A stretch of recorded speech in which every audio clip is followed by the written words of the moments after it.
Le président de la République a réuni aujourd'hui le premier conseil des ministres depuis son voyage à Tokyo où il a eu un sommet avec le premier ministre Fumio Kishida. Naturellement, les discussions portaient sur les relations avec le Japon. Yoon Suk-yeol a alors affirmé que les Sud-Coréens ne devaient plus rester hantés par le passé tout en le gravant dans la mémoire pour aller de l'avant vers une nouvelle ère des relations avec l'archipel.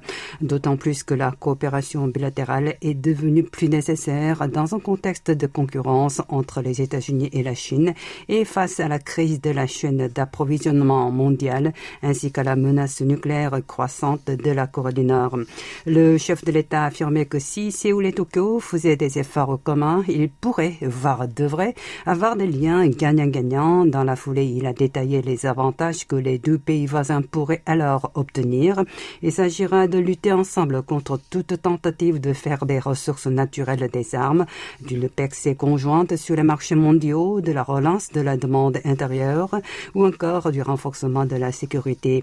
Le dirigeant est aussi revenu sur le plan de son gouvernement visant à indemniser les victimes du travail forcé au Japon pendant la période de la colonisation.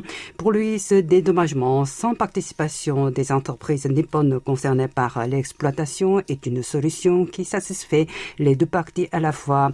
Le président Yoon a aussi souligné que son administration avait pris une décision d'avenir, même s'il aurait pu renoncer à réchauffer les rapports avec le Japon pour réaliser un gain politique immédiat. Il a ainsi mis en garde ceux qui tentent de l'obtenir en critiquant le plan gouvernemental et en attisant le sentiment anti-japonais des Sud-Coréens.